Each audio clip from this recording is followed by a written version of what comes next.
जी कैफ4 आज के लेक्चर का आगाज़ करते हैं। लेक्चर नंबर 12 और चैप्टर हम डिस्कस कर रहे हैं चैप्टर 3।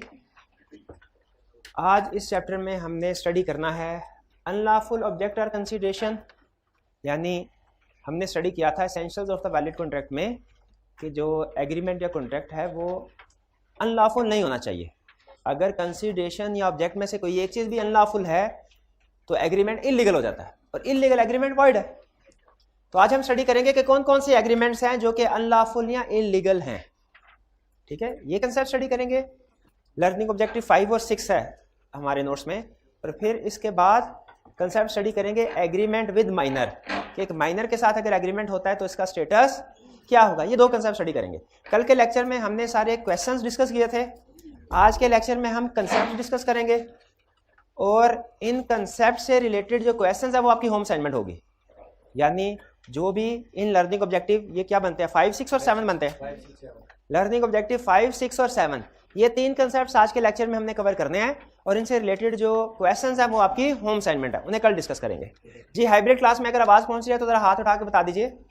हाथ, शाबाश जी। स्टार्ट करते हैं हम अपनी डिस्कशन को। सबसे पहले अनलॉफुल ऑब्जेक्ट और कंसीडरेशन। अच्छा, अनलॉफुल का मकसद क्या मतलब क्या होता है? जिसकी ला इजाजत ना दे उसे कहते हैं अनलॉफुल। जिसकी ला इजाजत ना दे वो अनलॉफुल है, उसे इलीगल भी कहते हैं। अच्छा, ऑब्जेक्ट और कंसीडरेशन इसमें थोड़ा सा फर्क है। ठीक है, अनलॉफुल ऑब्जेक्ट भी हो सकता है, अनलॉफुल कंसीडरेशन भी हो सकता है। जैसे मैं इन भाईजान को 10,000 रुपये दूं और इनसे कहूं कि इनको नुकसान पहुंचाइए, कोई इनके जरा ठुकाई कीजिए। मैंने जो कंसीडरेशन दी 10,000 रुपये वो लीगल है, 10,000 करेंसी नोट्स, लेकिन जो मैंने मकसद बताया उसका ऑब्जेक्ट वो इलीगल अनलॉफुल है। ठीक है, तो ऑब्जेक्ट भी अनलॉफुल हो सकता है, कंसीडरेशन भी अनलॉफुल हो सकते हैं। जैसे मैं इसे कहता हूं कि हमारी कंपनी में आप एज अकाउंटेंट आइए और आपको महीने के बाद आधा किलो चर्च मिला करेगी। अब जो ऑब्जेक्ट है वो ठीक है, वैलिड लीगल है, लेकिन जो कंसीडरेशन दी जा रही है वो इलीगल है। ठीक है, तो ऑब्जेक्ट और कंसीडरेशन में फर्क है। ऑब्जेक्ट जो आप काम करवा रहे हैं, कंसीडरेशन जो उस काम करने के आप पैसे दे रहे हैं। लेकिन ला दोनों में फर्क बताने के बाद कहता है लीगली फर्क नहीं पड़ता, चाहे ऑब्जेक्ट अनलॉफुल हो चाहे कंसीडरेशन अनलॉफुल हो, दोनों सूरतों में कॉन्ट्रैक्ट एग्रीमेंट अनलॉफुल है और जितने भी अनलॉफुल इलीगल एग्रीमेंट्स हैं वो सारे के सारे वॉइड हैं। ये बात समझ आई? तो इसका मतलब ये हुआ कि हमें अब ये लिस्ट पढ़नी चाहिए जो अनलॉफुल या इलीगल एग्रीमेंट्स की लिस्ट है जो ला ने हमें दिया, ताकि हमें पता चल जाए इस तरह के एग्रीमेंट जब भी हमारे सामने आए फौरन डिसीजन कर लें ये अनलॉफुल है, इलीगल है, वॉइड है। इस तरह के एग्रीमेंट करने की ला इजाजत नहीं देता। अच्छा, ला पहले हमें बताता है कि किन सर्कमस्टांसेस में अनलॉफुल ऑब्जेक्ट कंसीडरेशन या ऑब्जेक्ट अनलॉफुल किन सर्कमस्टांसेस में हो सकता है। ठीक है, कहता है हर वो एक्ट अनलॉफुल है जिसे लॉ मना करते हैं, फॉरबिडन बाय लॉ। ठीक है, जिसको लॉ मना करे। और आपको पता है कि लॉ की किस डॉक्यूमेंट में लिखा हुआ है कि कौन कौन से एक्ट आप कर सकते हैं और कौन कौन से एक्ट आप नहीं कर सकते। वो कौन कौन से एक्ट है जो जुर्म है?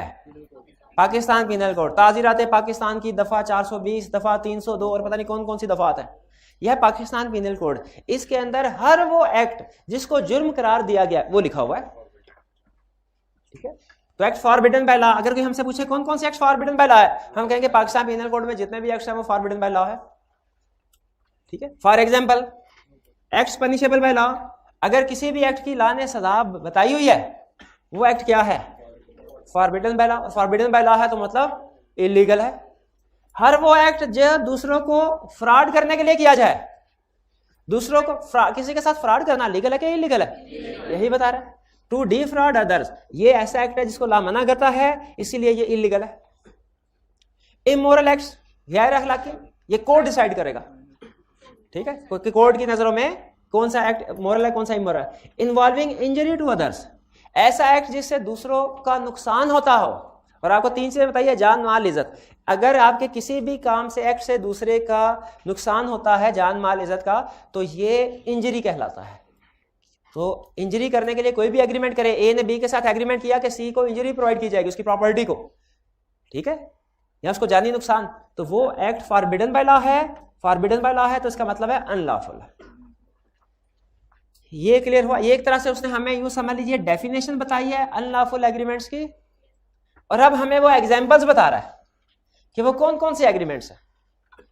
ये जो agreement oppose to public policy है, ठीक है, ये भी एग्रीमेंट इलीगल है, ये भी एग्रीमेंट इलीगल है, लेकिन इसकी आगे फर्दर टाइप्स हमें बता रहा है। और एग्जाम पॉइंट ऑफ व्यू से ज्यादा अहम ये वाला एरिया है, agreement oppose to public policy. हर वो एग्रीमेंट जो मुफादे आमा के खिलाफ है, मुफादे आमा के खिलाफ है, क्या कानून को उसे इजाजत देनी चाहिए? जो भी एक्ट मुफादे आमा के खिलाफ हो, जो भी एग्रीमेंट मुफादे आमा के खिलाफ हो, जिससे आम आवाम को नुकसान का खतरा हो, नक्स अमन का खतरा हो, ठीक है, लोगों में खराबियां फैलने का खतरा हो, क्या ऐसे सारे एग्रीमेंट्स की कोर्ट को लॉ को इजाजत देनी चाहिए? नहीं देनी चाहिए। इस सारे एग्रीमेंट्स को इकट्ठा करके उन्होंने नाम दे दिया agreements oppose to public policy. Public policy का मतलब ऐसे एग्रीमेंट्स जो मुफादे आमा के खिलाफ हैं, वो वन वे और अनदर वो किसी न किसी तरीके से जनरल पब्लिक के लिए नुकसान का बायस बन सकते हैं। जैसे रिश्वत लेना देना, मैं आपसे पूछता हूँ फॉर एग्जाम्पल, क्या इसका एग्रीमेंट किया जाए?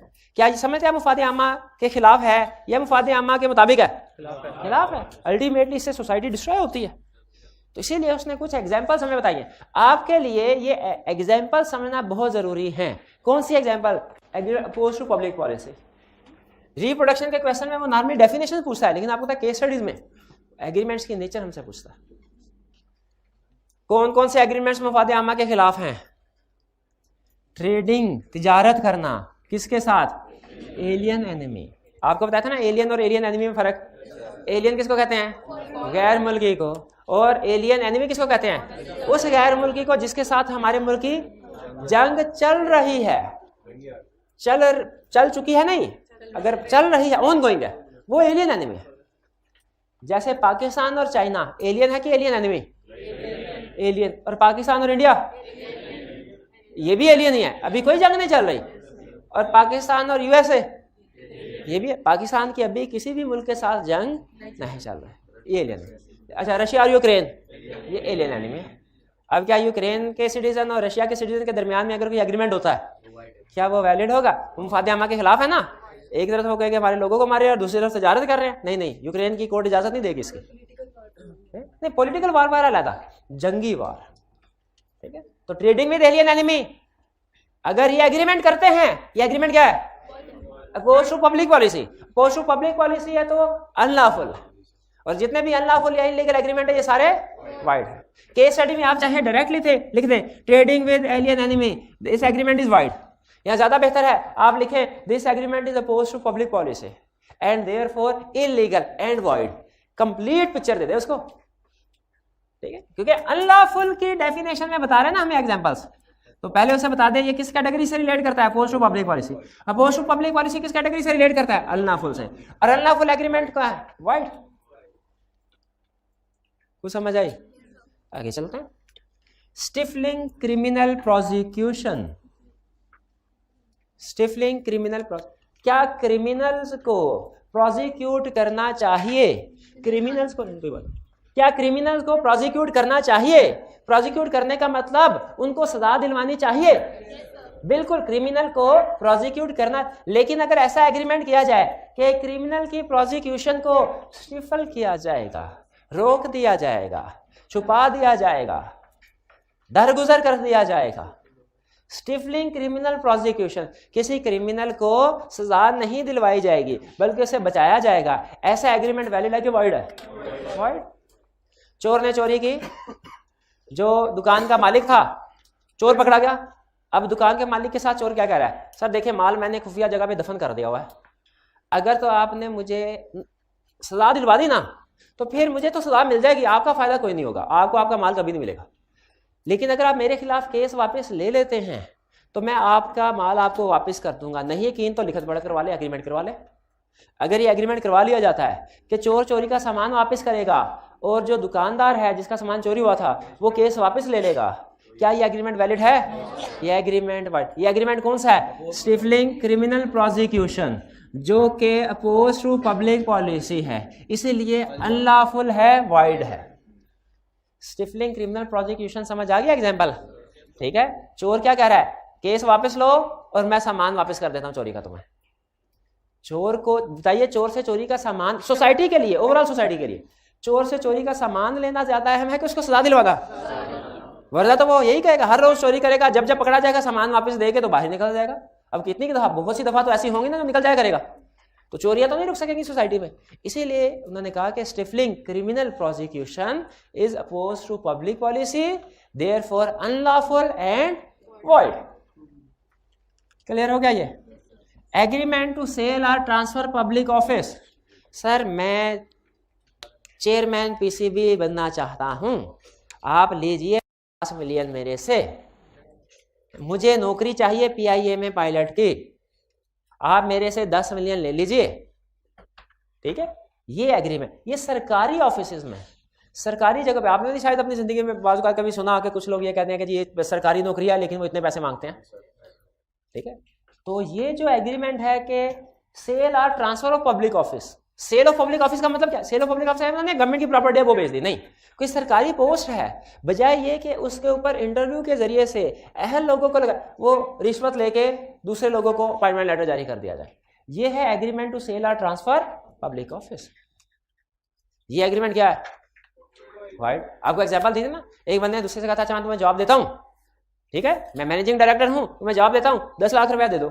जब 10 लाख रुपया दे दिया उस बंदे ने, कैंडिडेट ने, उसका ट्रांसफर हो गया। अब वो जो मैनेजिंग डायरेक्टर था वो पैसे नहीं दे रहा, वो कह रहा है मैं तो अपॉइंटमेंट लेटर इशू करने लगा था तुम्हें, लेकिन मेरा ट्रांसफर ही उस ऑफिस से हो गया। अब कैंडिडेट क्या कह रहा है? कैंडिडेट कह रहा है मुझे जॉब तो नहीं ना मिली तो मुझे पैसे वापस करें। क्या लीगली कैंडिडेट उस डायरेक्टर से पैसे वापस रिकवर करवा सकता है? नहीं करवा सकता। क्यों नहीं करवा सकता? एग्रीमेंट है, अपोज टू पब्लिक पॉलिसी था, इसलिए अनलॉफुल और वाइड था। वाइड एग्रीमेंट के ऊपर आप लीगली कोई भी एक्शन नहीं ले सकते, चाहे आप एग्रीड पार्टी हो चाहे फॉल्टी पार्टी हो, इससे फर्क नहीं पड़ता। वाइड एग्रीमेंट के ऊपर एक्शन नहीं ले सकते जो इलीगल होते हैं, खासतौर पर जो इलीगल होते हैं। एक एग्रीमेंट वो होता है जो इम्पॉसिबल होने की वजह से वाइड हो जाए, आग वगैरह लग जाए, उस पर एक एक्शन लिया जा सकता है लीगल, क्या वाला? Recovery, restoration of benefits. लेकिन ये जो इलीगल या अनलॉफुल एग्रीमेंट्स है ना, इनके ऊपर तो जो एडवांस वगैरह दिया जाता है इसकी रिकवरी भी नहीं कर सकते आप। ये क्लियर? फिर इसके बाद agreements in restraint of trade, ये क्या है? Agreement in restraint of trade क्या है? वाइड है, अनलॉफुल है, पढ़ा कि नहीं पढ़ा? एग्जांपल दी थी कि नहीं? कौन सी एग्जांपल दी थी agreement in restraint of trade में? भैया प्यारे भाई बताइए कौन सी एग्जांपल दी थी agreement in restraint of trade में? ये हाइब्रिड वाली क्लास से एग्जांपल दिलवाए मुझे, हाइब्रिड की क्लास में जो बैठा, माइक जरा ध्यान से दीजिएगा इनको। हाँ जी, agreement in restraint of trade की क्या एग्जांपल थी? वो जो दो दुकानदार एक ही मार्केट में काम करते थे तो क्या एग्री किया था उन्होंने? जी बताइए, हाइब्रिड वाले जी, कौन किसको? थोड़ा सा ऊंची बोलिएगा। एक शॉप से दूसरी शॉप में ट्रांसफर होगा। हाँ, एक शॉप वाला दूसरी शॉप वाले को पैसे देगा और उसे कहेगा अपनी शॉप यहां से लेके निकल जाओ, अपनी शॉप यहां से लेके निकल जाओ। ये है agreement in state of trade. अच्छा, अगर वो ये कहे ये पैसे लो, शॉप इधर ही रहने दो, तुम निकल जाओ, ये agreement in state of trade नहीं है, इसको कहते हैं सेल ऑफ बिजनेस। कहते हैं सेल ऑफ बिजनेस। कहानी में ट्विस्ट आया ना? नहीं समझ आई ना बात? कोई बात नहीं, छोड़ दे, नहीं समझ, इतना ध्यान में रखें। अगर किसी दूसरी शॉप वाले को पैसे दिए और उसे कहा कि तुम शॉप लेके अपनी यहां से नहीं, तुम्हारी वजह से हमारा बिजनेस खराब होता है, इसे क्या कहते हैं? Agreement in state of trade. क्योंकि हर शहरी का यह हक है, वो पूरे पाकिस्तान में जहां भी कोई लीगल बिजनेस करना चाहे कर सकता है। तो agreement in state of trade जो है ये क्या है? वाइड। और कौन सा है? Agreement in state of personal liberty, कि आप किसी के शख्सी आजादी जो है उसको महदूद कर दें, इसका एग्रीमेंट क्या होगा? ये पर्सनल लिबर्टी, ये वाइड होगा। ये क्या होगा? वाइड होगा। फर्ज कीजिए मैं इनके साथ एग्रीमेंट करूं, भाईजान तुम मेरे साथ वादा करें कि आप जब तक सीए नहीं कर लेते ना, इन भाई के साथ मुलाकात नहीं करेंगे, इन भाई के साथ कभी नहीं मिलेंगे। ये एग्रीमेंट, क्या मैं इनकी पर्सनल लिबर्टी को, शख्सी आजादी को लिमिट कर रहा हूं? लॉ कहता है ये एग्रीमेंट वाइड है। मैं इनसे कहता हूं वादा कीजिए सारी उम्र आप गोश्त नहीं खाएंगे, ये तो इनकी मर्जी है ना, खाए ना खाए, मैं अगर इनके साथ इस तरह का एग्रीमेंट करता हूं, इनकी पर्सनल लिबर्टी को लिमिट कर रहा हूं, ये एग्रीमेंट क्या है? वॉइड है। ठीक, एक बंदे ने, रियल केस बता रहा हूं आपको, एक बंदे ने किसी दूसरे हिंदू मुहाजिर जो होते हैं ना, उधार देते हैं, उनसे उधार दिया। एग्रीमेंट में से एक शर्त ये तय पाई कि जब तक उधार वापस नहीं किया जाएगा ना, जो बोरोवर है ये जिस जगह पे रह रहा है अपना मकान नहीं बदलेगा, मकान छोड़ के किसी दूसरे मोहल्ले, किसी दूसरे शहर में नहीं जाएगा। एग्रीमेंट में से एक शर्त ये थी। उस बंदे ने एग्रीमेंट कर लिया लेकिन बाद में अपना घर बदल लिया। बताइए क्या लॉ ने ऑर्डर, अब वो जो मुहाजिर था उसने केस कर दिया कोर्ट में कि सर इसे कहें कि अब मुझे ना बड़ी मुश्किल से आना जाना पड़ता है किस्त लेने के लिए, और बाज़ औक़ात मैं पैसे लेने जाता हूँ कोई बहाना कर देता है, मेरा चक्कर लगता है, तो इसे कहे जिस जगह पे पहले घर था ना मेरे घर के करीब उधर ही रहे। इसने एग्री किया हुआ था। बताइए कोर्ट ने क्या फैसला किया होगा? उसने कहा था ये प्रोविजन वॉइड है, क्योंकि ये उसकी पर्सनल लिबर्टी है, वो जहां पे चाहे रहे, जैसे जो खाना चाहे खाए, जो कपड़े पहनना चाहे पहने, जहां आना जाना चाहे आए जाए, ये सारी पर्सनल लिबर्टी की चीजें हैं। आप थ्रू एग्रीमेंट्स इनको लिमिट नहीं कर सकते। हर वो एग्रीमेंट जो किसी की पर्सनल लिबर्टी को लिमिट कर रहा होगा वो वाइड है। अगर कॉन्ट्रैक्ट में क्लियरली लिखा हुआ है तब भी, यही तो वो बता रहा है कि ये वो एग्रीमेंट्स हैं जो आप किसी के साथ कर भी लें तो फिर भी वाइड है, फिर भी वाइड है। नहीं, जो ECL में नाम डाल देते हैं ये तो अब कानून के मुताबिक डालते हैं ना। हाँ नहीं, लेकिन वो उन्होंने कानून बनाया हुआ ना। देखिए हमें तो इस चीज से गर्ज नहीं कि कानून ठीक है कि गलत है, हमें इस चीज से गर्ज है कानून में क्या लिखा है क्या नहीं लिखा। अगर वो ECL में उन्होंने जस्टिफाइड किया हुआ, उनको कानून पास किया हुआ है, नाम डाला जाएगा। ये शख्सी आजादी ये इसमें नहीं आएगा। जी पर्सनल लिबर्टी की कि आप क्या खाएंगे, क्या पिएंगे, कहाँ रहेंगे, किससे मिले जुलेंगे, ये सारी आपकी पर्सनल लिबर्टी की एग्जांपल्स हैं। कोई भी बंदा आपकी पर्सनल लिबर्टी को लिमिट नहीं कर सकता। अगर कोई एग्रीमेंट आप कर भी लेते हैं, एग्रीमेंट वाइड है। फर्ज कीजिए ये भाई मेरे साथ एग्रीमेंट कर लेते हैं, मैं अगले 3 दिन कुछ भी नहीं खाऊंगा, भूखा प्यासा रहूंगा। अब ये शाम को पिज्जा खाने लगे हैं, क्या मैं इनको रोक सकता हूं? क्यों नहीं रोक सकता? एग्रीमेंट किया इन्होंने, पर्सनल लिबर्टी इनकी है। लॉ कहेगा ये एग्रीमेंट वॉइड है, जो पर्सनल लिबर्टी को रिस्ट्रिक्ट करता हो, रोकता हो। पेरेंटल राइट्स, पेरेंटल वालिदैन का हक है क्या?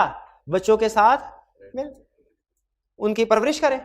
समटाइम ऐसा होता है, आपने शायद अपने सोसाइटी में देखा हो बाज़ औक़ात कि कुछ लोग जो है वो किसी दूसरे से बच्चा लेके उसको पाल लेते हैं। अब इसके जो असल वालिदैन है वो कोई और है, और बच्चे की परवरिश जिस जगह पे हो रही है वो कहीं और है, और जो परवरिश कर रहे हैं उनकी ये कोशिश होती है कि बच्चा अपने असल वालिदैन से ना मिल सके या वो उसको डिस्टर्ब ना करें ताकि उनका अपना होल्ड रहे। अब असल वालिदैन के साथ एग्रीमेंट कर लिया क्या कि आप कभी भी इस बच्चे से सारी जिंदगी नहीं मिलेंगे, एग्रीमेंट करें। एग्रीमेंट हो भी गया, क्या बाद में जो असल वालिदैन है वो उस बच्चे से मिल सकते हैं? यस। लॉ ये कहता है कि आप वालिदैन को उनके राइट से नहीं रोक सकते। ठीक है, पेरेंटल राइट से नहीं रोक सकते। अगर गार्डियनशिप वापस लेना चाहिए तो अगर गार्डियनशिप है वो वापस लेना कोर्ट अलाउ कर देता है तो फिर कर ले। लेकिन नॉर्मली कोर्ट अगर वालिदैन, जहां तक मेरी अंडरस्टैंडिंग है, वालिदैन अगर मौजूद हो तो कोर्ट गार्डियनशिप किसी को अलाउ नहीं करता अनलेस के वो कोई वालिद जो है वो कोई ऐसे क्रिमिनल वगैरह हो या कोई एक्सेप्शन सिचुएशंस हो। हाँ तो पेरेंटल ये बिल्कुल अच्छा, ये टेस्ट में क्वेश्चन आया हुआ था। हाँ तो फिर इसका मतलब ट्रेड वाला तो मैंने समझाया हुआ था, ऐसे ना करे, ट्रेड वाला ना करे। ये मैं मान लेता हूँ चले आउट ऑफ दिस सिलेबस है, इसको हम एडजस्ट कर लेंगे।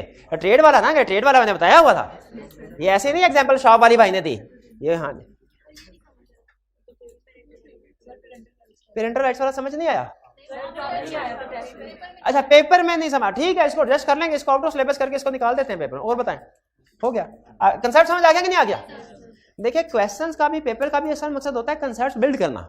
बाज़ औक़ात ना कुछ चीज़ें जो हम एडवांस में पढ़ानी होती है ना, उसका बेसिक क्वेश्चन बाज़ औक़ात हम खुद भी डाल देते हैं ताकि स्टूडेंट के जहन में ना सवाल चुभना शुरू हो जाए। अब आपके जहन में मैं बताता हूँ, सारा पेपर साइड पे, ये जहन में चुभाओ, ये तो सर ने पढ़ाया ही नहीं है, ये तो सर ने पढ़ाया। ये ना आपके दिमाग में चीज़ें डालने का एक तरीका होता है, ठीक है, थोड़ा गलत तरीका है लेकिन असल मकसद है कि आपकी मेमोरी। हाँ ये लेकर भाई चलो। अच्छा मुझे ये बताइए फिर इसमें कौन सी और एग्जाम्पल है जो मिसिंग है?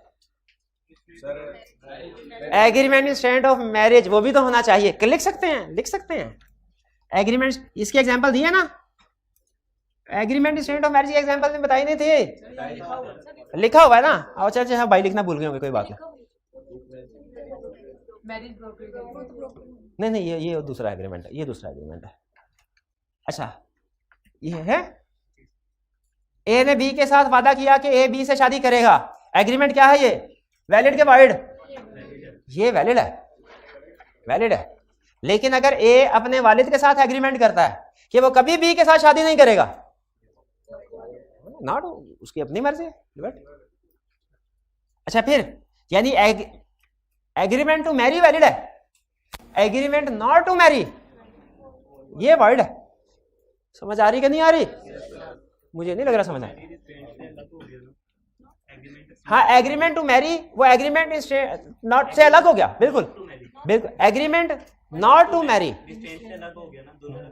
नहीं, रिस्ट्रेंट में ही आ गया ना। हाँ, तो इसका मतलब है वालिद साहब आपको शादी करने से रोक रहे हैं। हाँ, अपनी मर्जी से ना करें, चाहे अपनी मर्जी से ना करें। हाँ, अपनी मर्जी से बिल्कुल ना करें। आगे चलते हैं। Agreement to create monopoly, create करने का एग्रीमेंट। अगर दो बिजनेसमैन आपस में मिल जाते हैं और बड़ा बिजनेसमैन छोटे को एक्वायर करता है ताकि मार्केट में मोनोपोली क्रिएट हो, ये क्या होगा, वो एग्रीमेंट वाइड हो जाएगा। क्योंकि लॉ मोनोपोली को नहीं, मोनोपोली का जो अपोजिट कंपटीशन है इसको इंकरेज करता है। एक है मोनोपोली, एक है कंपटीशन। इकोनॉमिक्स पढ़ी आपने, उसमें मोनोपोली और कंपटीशन होता था ना। मोनोपोली एक ही बंदा पूरा सप्लायर है पूरी मार्केट का, और कंपटीशन बहुत से लोग हैं। तो लॉ किसको इंकरेज करता है, मोनोपोली को कि कंपटीशन को? कंपटीशन। तो एग्रीमेंट मोनोपोली क्रिएट करने के लिए ये क्या है, void post to public policy. क्यों? आप समझते हैं दो सप्लायर मार्केट में होना आवाम के लिए बेहतर है कि एक होना? उनमें कंपटीशन होगा, प्राइस कम करेंगे कंपटीशन के, या ना भी करें, बहरहाल कंपटीशन अच्छी से अच्छी सर्विस प्रोवाइड करने के लिए आगे बढ़ने की कोशिश करेंगे। अच्छा, एग्रीमेंट टू क्रिएट मोनोपोली ये वाइड है, लेकिन एग्रीमेंट करना दूसरे लोगों के साथ, कंपेटिटर के साथ, टू रेगुलेट प्राइसेस, ये वैलिड है। प्राइसेस रेगुलेट करना, आपको पता है गवर्नमेंट भी तो प्राइसेस रेगुलेट करती है। पेट्रोल इस प्राइस पे बिकेगा, ये क्या है, गवर्नमेंट रेगुलेट कर रही है।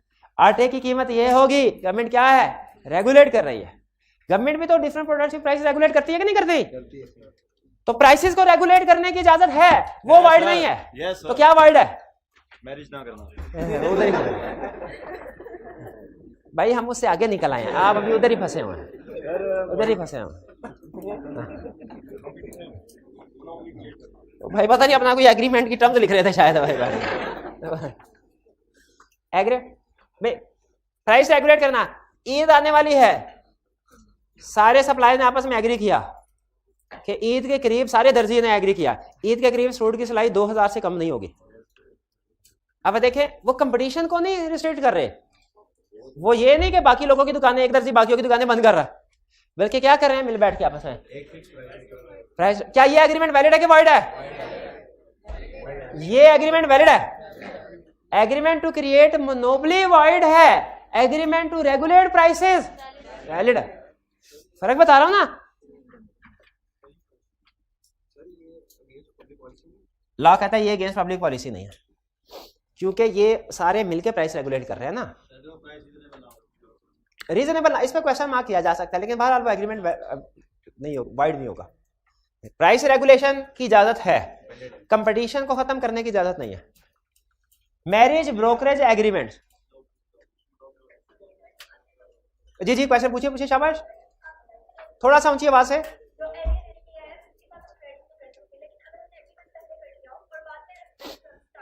हाँ शाबाश, उन्होंने ट्विस्ट उठाया कहानी में। ट्विस्ट क्या है? उन्होंने कहा सर एलियन एनिमी के साथ एग्रीमेंट करना ये गलत है, वाइड है, बात समझ आती है। लेकिन जब एग्रीमेंट किया तब एलियन था, एग्रीमेंट करने के बाद एलियन एनिमी हो गया। सब्सिक्वेंट इलीगैलिटी है ये तो सब्सिक्वेंट इलीगैलिटी में क्या होता है, वाइड आ जाता है। इस सूरत में भी एग्रीमेंट वाइड हो जाएगा। आज एग्रीमेंट हो जाए पाकिस्तान और इंडिया के ताजिर का, और परसों जंग छिड़ जाए, तो एग्रीमेंट क्या होगा, खत्म। इसके लिए क्या टर्म यूज होती थी, वाइड एग्रीमेंट के वाइड कॉन्ट्रैक्ट, वाइड जो सब्सिक्वेंटली वाइड हुआ। हफ्ते बाद जंग खत्म हो जाए तो अगर वो एग्रीमेंट इस काबिल है कि अभी भी पूरा किया जा सकता है तो उसे पूरा किया जाएगा, वो रिज्यूम हो जाएगा, वरना वो खत्म हो जाएगा। कुछ एग्रीमेंट्स, अभी आपने एक ट्विस्ट में से ट्विस्ट निकाल लिया कि हफ्ते बाद उन्होंने बाद में जंग छिड़वाई, आपने उसके बाद जंग को खत्म भी करवा दिया। अब इसका सुने, कुछ एग्रीमेंट्स होते हैं जिनमें टाइम क्रिटिकल क्रूशल होता है, एसेंशियल्स होता है, टाइम एसेंस होता है। कुछ एग्रीमेंट्स होते हैं जिनमें टाइम एसेंस होता है, टाइम क्रूशियल होता है, टाइम क्रिटिकल होता है। कुछ एग्रीमेंट ऐसे होते हैं जिनमें टाइम क्रूशियल नहीं है, क्रिटिकल नहीं है। ठीक है, पेपर के करीब आपने अपने दोस्त से कहा मुझे कैलकुलेटर दे दो, 6 तारीख को पेपर है। दोस्त ने कहा अच्छा ठीक है 5 तारीख को कैलकुलेटर दे दूंगा। दोस्त 7 तारीख को आया, ये लो कैलकुलेटर, क्या कहेंगे? ले जाओ भाई, मेरे किसी काम का नहीं है, पेपर देना था वो तो जैसा तैसा हो गया, अब इस कैलकुलेटर को क्या करना है, भाग जाओ। क्योंकि इस एग्रीमेंट में टाइम क्रिटिकल था, क्रूशियल था।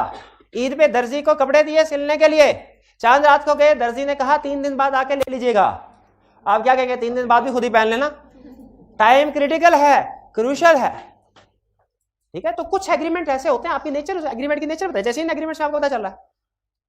बेकरी वाले को फोन किया, भाई कल शाम को मेरी बर्थडे है, अच्छा सा केक भेज देना 5 पाउंड का। उन्होंने कल की बजाय परसों भेज दिया। बताइए क्या टाइम क्रिटिकल क्रूशियल है, टाइम एसेंस है इस एग्रीमेंट में? यस। अब ये आपके किसी काम का नहीं है। तो अगर जंग खत्म हो जाए ना, तो फिर कॉन्ट्रैक्ट का क्या होगा? वापस आते हैं, ये डिपेंड करता है उस कॉन्ट्रैक्ट में टाइम एसेंस था या नहीं था। अगर टाइम एसेंस था और वो टाइम गुजर गया है जंग के दिनों में, तो कॉन्ट्रैक्ट फारग। लेकिन अगर टाइम एसेंस नहीं था, आप रूटीन की कुछ चीजें इंपोर्ट कर रहे थे जो सारा साल इस्तेमाल हो सकती हैं, जैसे चीनी है, जैसे आलू है, तो फिर उस सूरत में चूंकि टाइम एसेंस नहीं है, तो वो वार के बाद कॉन्ट्रैक्ट रिज्यूम हो जाएगा। कुछ समझ आए? फिर से पूरा केस स्टडी करते हैं। पाकिस्तान और इंडिया दोनों में कोई वार नहीं है, एग्रीमेंट होता है चीनी के इंपोर्ट का। एग्रीमेंट वैलिड है कि वाइड है? वैलिड। कुछ दिन के बाद जंग छिड़ जाती है, एग्रीमेंट स्टॉप हो जाएगा। महीने बाद जंग खत्म हो जाती है। अब इस एग्रीमेंट का क्या होगा?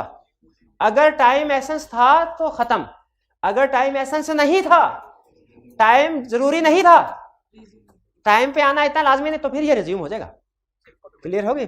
ऑटोमेटिकली रिज्यूम हो जाएगा। जैसे ऑटोमेटिकली वो सस्पेंड हो गया था जंग शुरू होने पे, वैसे ही जंग खत्म होने पे ऑटोमेटिकली रिज्यूम हो जाएगा।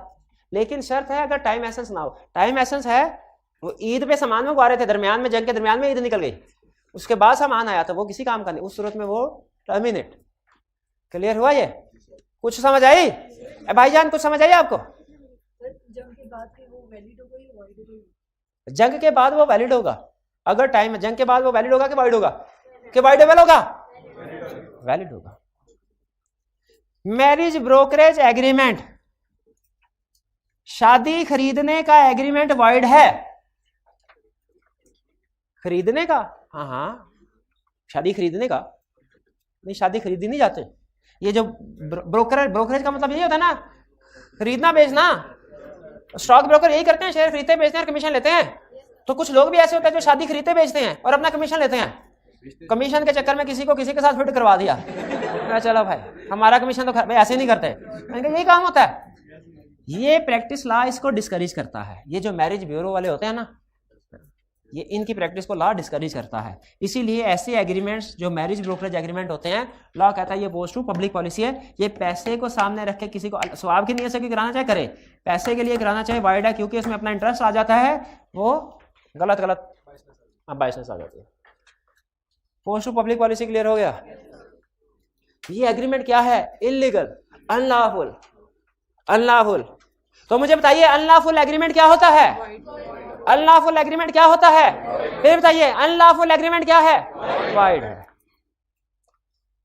लेकिन जिंदगी इतनी आसान नहीं, इतनी सीधी नहीं, इसमें कुछ पेचीदगियां आती हैं। जब एक ही एग्रीमेंट हो, उसके अंदर एक से ज्यादा एग्रीमेंट हो सकता है कि नहीं हो सकता? Multiple agreement, 2 in 1, 2 in 1 agreement हो सकता है कोई? जब 2 in 1 एग्रीमेंट होंगे तो क्या होगा? ये है जब एक कॉन्ट्रैक्ट के डिफरेंट पार्ट्स हों, एक कॉन्ट्रैक्ट के एक हिस्सा लॉफुल और एक अनलॉफुल हो तो क्या होगा? वाह, ये तो बड़ा आपने अच्छा गैस कर लिया। जो लॉफुल है वो वैलिड और जो अनलॉफुल है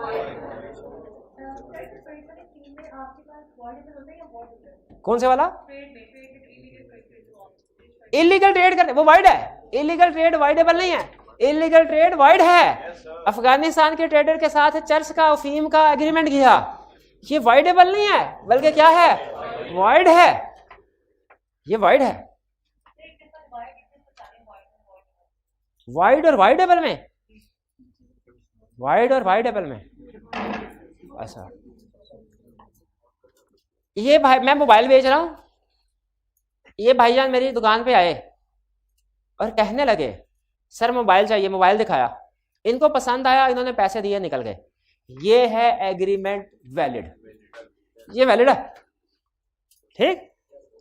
दूसरा केस, दुकान पे आए, मोबाइल दिखाया, इन्होंने देखा, इन्होंने कहा नहीं पसंद आया, चले गए। ये वॉइड है, एक तरह से समझाने के लिए कह रहा हूं, समझाने के लिए, हालांकि एग्रीमेंट हुआ ही नहीं, लेकिन समझाने के लिए कह रहा हूं, वॉइड है, इसको इन्फोर्स नहीं किया जा सकता। तीसरा केस, ये आए चेक कर रहे हैं, मैंने कहा सर ऐसा कीजिए मोबाइल घर ले जाएं, 2-3 दिन देख लें, पसंद आया तो रख लीजिएगा, ना पसंद आया तो वापस कर दीजिएगा। यह है वाइडेबल, जो किसकी ऑप्शन पे वाइडेबल है, इन भाईजान की ऑप्शन पे। ये चाहे तो इस अरसे में इस मोबाइल को एक्सेप्ट कर लें, एक्सेप्ट कर लेंगे तो ये वैलिड कॉन्ट्रैक्ट बन जाएगा, और चाहे तो इसको रिजेक्ट कर दें, रिजेक्ट कर दें तो क्या होगा, यानी जो भी वाइडेबल एग्रीमेंट्स होते हैं, कॉन्ट्रैक्ट होते हैं, वो दोनों में से किसी एक तरफ जाएंगे अल्टीमेटली। वो उस बंदे की ऑप्शन पे, एग्रीड पार्टी की ऑप्शन पे डिपेंड करता है। वो चाहे तो उनको एक्सेप्ट कर ले, एक्सेप्ट कर ले तो वाइडेबल क्या बन जाएगा, वैलिड, और चाहे रिजेक्ट कर दे, रिजेक्ट कर दे तो क्या बन जाएगा, वाइडेबल। तो वाइडेबल का मतलब ऐसा एग्रीमेंट जो वाइड भी हो सकता है, वैलिड भी हो सकता है, डिपेंड करता है एक बंदे की ऑप्शन पे, वो क्या सेलेक्ट करता है। वाइडेबल कॉन्ट्रैक्ट ऐसा कॉन्ट्रैक्ट है जो कि वैलिड भी हो सकता है, वाइड भी हो सकता है, डिपेंड करता है उस पर्सन की ऑप्शन पे, वो क्या चाहता है। अगर कहे मुझे मंजूर है ये, तो फिर क्या होगा, वैलिड, और अगर कहने नहीं वापस करना है, वाइड। जी ये वाइडेबल समझ आया कंसेप्ट। इसमें मैंने लीगली नहीं सोचना आपने, लीगली इसका क्या इम्पैक्ट, कंसेप्चुअली सोचना है कि वाइडेबल मतलब दरमियान की सिचुएशन जो ना वैलिड है ना वाइड है, अभी दरमियान में है, उसके बारे में सोच रही है पार्टी, इसको एक्सेप्ट करेंगे ना करें, इसका वो है वाइडेबल, ठीक है। अब आपको एक एडवांस कंसेप्ट बताऊं जो आपको समझ नहीं आएगा।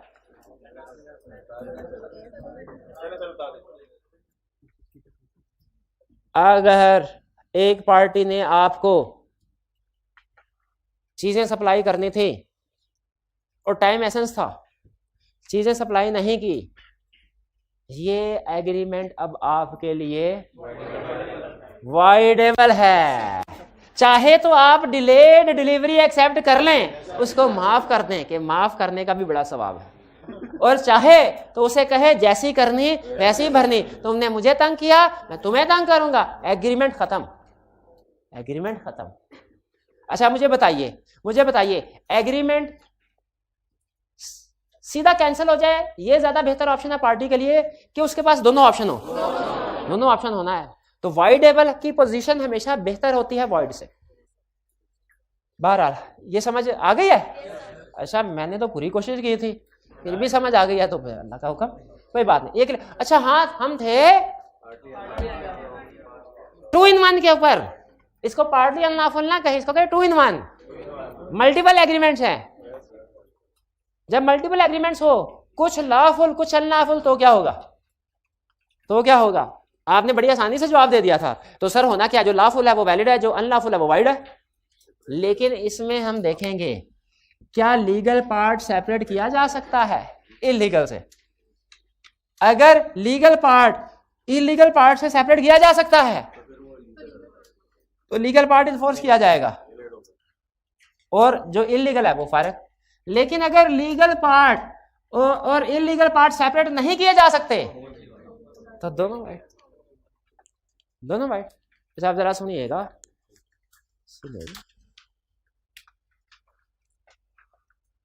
भाईजान आए अकाउंटेंट के लिए, जॉब के लिए। अब मैंने इनको जॉब क्या दे रहा हूं, अरे भाई आपको जॉब दी जाती है, आपका एक जॉब है मॉर्निंग में, एक इवनिंग में। मॉर्निंग में शिफ्ट है 9 से 5, उसमें आपको मिलेंगे 50,000 रुपये। उसमें हम राइस की ट्रेड करते हैं, और फिर इवनिंग में 6 से 8 जॉब करनी है, उसमें मिलेंगे आपको 5 लाख रुपए महीना। उसमें हम अफीम की तिजारत करते हैं, उसमें हम ये अपॉइंटमेंट लेटर में तय पाया, इन्होंने साइन कर लिए, बताइए क्या ये एग्रीमेंट वैलिड है कि वॉइड है? एक बार लीगल है मॉर्निंग वाला, इवनिंग वाला इलीगल है, क्या दोनों सेपरेट हो सकते हैं? यस, दोनों सेपरेट हो सकते हैं। तो लीगल यानी मॉर्निंग वाला कॉन्ट्रैक्ट वैलिड है, इवनिंग वाला वॉइड। अगर एक ही कॉन्ट्रैक्ट में लीगल और इलीगल दोनों चीजें हों और लीगल और इलीगल को सेपरेट किया जा सकता है, लीगल और इलीगल को सेपरेट किया जा सकता है, तो लीगल वैलिड और इलीगल वॉइड। और अगर लीगल और इलीगल को सेपरेट नहीं किया जा सकता, जैसे अब देखिए जरा, मैंने इनसे क्या कहा भाई 9 to 5 राइस की ट्रेड, 6 to 8 अफीम की ट्रेड, और आपको सैलरी मिलेगी 5,50,000। मैंने एक सैलरी बता दी, क्या आप अंदाजा लगा सकते हैं इसमें से अफीम का कितना शेयर है और राइस का कितना शेयर है? सेपरेट कर सकते हैं कि नहीं? सेपरेट कर सकते हैं जी। हाइब्रिड वाले भाई बताएं सेपरेट कर सकते हैं कि नहीं? ऑनलाइन वाले बताएं सेपरेट कर सकते हैं कि नहीं? क्या बता सकते हैं 5.5 लाख में से कितना हिस्सा राइस का है, कितना अफीम का? सेपरेट हुआ है? नहीं हुआ, सेपरेट नहीं कर सकते, तो ये पूरे का पूरा एग्रीमेंट वाइड, पूरे का पूरा एग्रीमेंट वाइड। ठीक है, बिल्कुल सही कह रहे हैं। कंसीडरेशन जो है, ये ऑब्जेक्ट जो है ये अनलॉफुल है, क्योंकि कंसीडरेशन है कि आप सेपरेट नहीं कर सकते। अगर कंसीडरेशन लैदा होती सेपरेट कर सकते थे, तब लीगल वाला वैलिड होता है, इलीगल वाला वाइड होता। भाई ये बात समझ आई? और पार्टली लॉफुल अनलॉफुल की बात समझ आई? तो क्या रूल है? अगर लीगल पार्ट सेपरेट हो सकता है, अगर नहीं हो सकता तो इसकी 2 और एग्जांपल है इसी कंसेप्ट की, कि अगर मल्टीपल चीजें हों, कुछ लीगल और कुछ इलीगल, तो क्या होगा। अगली एग्जांपल सुने, अल्टरनेट प्रॉमिसेस बीइंग इलीगल। थोड़ा थोड़ा फर्क है, लेकिन आपको पता है वकीलों का काम ही यही होता है, थोड़े थोड़े अल्फाज में से वो केस का नतीजा बदल देते हैं। भाईजान जॉब के लिए आए, मैंने कहा जॉब है, क्या जॉब है? 9 से 5 तक जॉब करोगे, तनख्वाह क्या मिलेगी? या 50,000 रुपए, या आधा किलो चर्स, या 50,000 रुपए, या आधा किलो चर्स। बताइए ये एग्रीमेंट वैलिड है? जब अल्टरनेट प्रॉमिस हो, एक लीगल एक इलीगल, तो लीगल वाला वैलिड है, यानी ये एग्रीमेंट वैलिड है। लेकिन इनको क्या मिला करेगा? चर्च नहीं मिला करेगी, चाहे ये सेलेक्ट भी कर लें। अल्टरनेट दोनों में से कोई एक, तो एक लीगल एक इलीगल, क्या होगा? लीगल पार्ट इन्फोर्स किया जाएगा। लीगल है इसीलिए सर्टन है। अच्छा, अगर दोनों इलीगल होते, चर्च ले लो या फीम ले लो या क्लाशनकोफ ले लो, वाइड। अच्छा, अगर दोनों लीगल होते, खागे मार, या बदले में मोटरसाइकिल ले लेना या गाड़ी का टायर ले लेना महीने बाद, शाबाश। हालांकि दोनों लीगल है लेकिन अनसर्टन है, ये भी वाइड होता, लेकिन ये इलीगल की वजह से वाइड होता। नहीं बात समझ आई ना? नहीं बात समझ आई ना? ना अल्टरनेट प्रॉमिस का मतलब, अल्टरनेट का मतलब क्या? या ये या ये या ये। अच्छा आप सुने, मैंने ने कहा 9 to 5 जॉब, अब वो से सुनिएगा अल्फाज, मैं घुमाऊंगा आपको। 9 to 5 जॉब, बदले में क्या मिलेगा? 1 लाख रुपया नकद और आधा किलो चर्स। वाइड है कि 1 लाख रुपया मिलेगा और चर्च नहीं मिलेगी? ये वाइड है, क्योंकि आप सेपरेट नहीं कर सकते। मैंने कहा और दोनों चीजें हैं, ये एक कंप्लीट पैकेज है। और अगर मैं कहूं 1 लाख रुपया या आधा किलो चर्स, फिर 1 लाख रुपया वैलिड है और आधा किलो चर्स नहीं मिलेगी। और अगर मैं कहूं आधा किलो चर्स या 1 किलो फीम, दोनों वाइड। या मैं कहूं बदले में आपको मिलेगा 1 लाख रुपया या 1 तोला सोना, अनसर्टन, शाबाश, ये भी वाइड है। क्लियर हो गया? अल्टरनेट प्रॉमिसेस का मतलब क्या होता है? ठीक है, और अल्टरनेट का मतलब ये इसमें लीगल वाला ओके होगा, इलीगल वाला नॉट ओके होगा। आगे डिपेंडेंट पता है क्या होता है? अल्टरनेट होता है या ये। डिपेंडेंट क्या होता है? पहले ये फिर ये, पहले ये फिर ये। अल्टरनेट और डिपेंडेंट में फर्क समझ आया? तो भाईजान जॉब के लिए आए, मैंने कहा अच्छा जॉब तो है, ऐसा करते हैं सुबह 9 to 5 जॉब है, उस पर आपको 50,000 रुपये मिलेंगे। और अगर आपने अपना काम पूरी ईमानदारी से किया और साबित हुआ कि आप बहुत मेहनती हैं, आप बहुत ईमानदार हैं, आप पूरी नेक नीति के साथ अपना काम करते हैं, तो फिर शाम को 6 से 8 चर्स बेचने पे भी आपको काउंटर लगाते हैं। पहले क्या देखेंगे हम? मॉर्निंग जॉब में अगर ये सही साबित हुई, परफॉर्मेंस सही हुई, तो फिर इवनिंग वाली जॉब भी आपको देंगे। ये है डिपेंड, यानी इवनिंग वाली जॉब डिपेंडेंट है first to do legal thing and then to do illegal thing. इसमें क्या होगा सर? जो पहला पार्ट पहला पार्ट लीगल है, दूसरा पार्ट इलीगल है, दूसरा पार्ट इलीगल है। अच्छा आगे चलने से पहले मुझे बताइए, ये बिल्डिंग है, अगर पता चले एलडीए वाले कहें इसकी कंस्ट्रक्शन लीगल, पहले की कौन से, पहले ग्राउंड फ्लोर फिर ऊपर वाला फ्लोर होता है ना, कि पहले ऊपर फिर ग्राउंड? सॉरी मैंने कभी बनाई नहीं ना, मुझे बताया पहले ग्राउंड फिर ऊपर। अच्छा ये कहें ये वाला लीगल है नक्शे के मुताबिक, ये नक्शे के मुताबिक नहीं है, एलडीए वाले क्या कहेंगे? ऊपर वाले को गिराओ के नीचे वाले को, दोनों को? ऊपर वाले को गिराओ, नीचे वाले को रहने दो। और अगर कहें ऊपर वाला तो बिल्कुल ठीक बना है, नीचे वाला नक्शे के मुताबिक नहीं है, तो क्या कहेंगे ऊपर वाला रहने दो और नीचे वाला गिरा दो। ऐसे कहेंगे? नहीं ऐसा नहीं कहेंगे, बांस पे खड़े नहीं रहने दो भाई, फिर कोई आपसे घर का पता पूछेगा, आप कहेगा मैं बांस के ऊपर रहता हूँ। बेहतर है दोनों छोड़ दें, ठीक है। उसी तरह मुझे ये बताइए कि अगर पहले first to do legal thing फिर देन इलीगल थिंग, तो लीगल वैलिड है, इलीगल वाइड। लेकिन अगर हम first to do illegal thing then to do legal thing, मैंने कहा भाईजान पहले आपको चर्च वाले कारोबार में इन करते हैं, अगर आपकी परफॉर्मेंस अच्छी हुई ना तो फिर मॉर्निंग वाले में आपको लेके आएंगे। बताइए कौन सा वाला एग्रीमेंट वैलिड है? कोई भी नहीं, शाबाश, कोई भी नहीं। ये आईकैप की एक केस स्टडी है जिसमें उसने कहा कि 4 डाकू थे, उन्होंने फैसला किया कि इस दफा हम अपनी जिंदगी का आखिरी डाका मारेंगे और उसके बाद सारी जिंदगी बड़ी ईमानदारी के साथ शेयर की सेल परचेज का काम करें, प्रॉपर्टी की सेल परचेज का काम करेंगे। बताइए क्या ये एग्रीमेंट वैलिड है? आखिरी डाका मारेंगे इकट्ठे, ये एग्रीमेंट वैलिड है? और अच्छा ये वाइड हो गया, तो बाद में जो इकट्ठे मिलके प्रॉपर्टी का काम करने वाला एग्रीमेंट, ये वैलिड था? वो भी वाइड हो गया, क्योंकि हाँ वो भी चोरी के पैसे थे। पहले इलीगल आ गया ना, तो फिर बाद वाला भी ऑटोमेटिकली इलीगल हो जाता है। ये बात समझ आई है? आगे केस स्टडी आएगी, उसमें ये चीज ध्यान में रखिएगा। ये पार्टली अनलॉफुल क्लियर हो गया। अच्छा आज के लेक्चर में केस स्टडी के पॉइंट ऑफ व्यू से अहम चीज पार्टली अनलॉफुल और ये अपोज टू पब्लिक पॉलिसी में केसेस है। इसमें खास तौर पे जो केस अहम है वो है स्टिफलिंग क्रिमिनल प्रोसिक्यूशन और एग्रीमेंट इन स्टेट ऑफ, ये हमने पहले भी पढ़ चुके, agreement in state of trade पूरा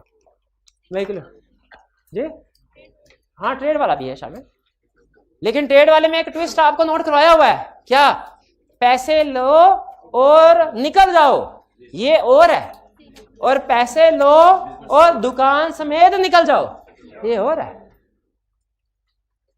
ठीक है, दोनों में फर्क है। ये आगे चल के फर्क क्या है, इसका लीगल इफेक्ट क्या था, बाद में डिस्कस करें। भाई बात समझ आ गई? अब अगले सेक्शन की तरफ चलें। नहीं टाइम हो गया, 10 मिनट ऊपर नहीं हुए भाई, अभी 1 मिनट रहता है।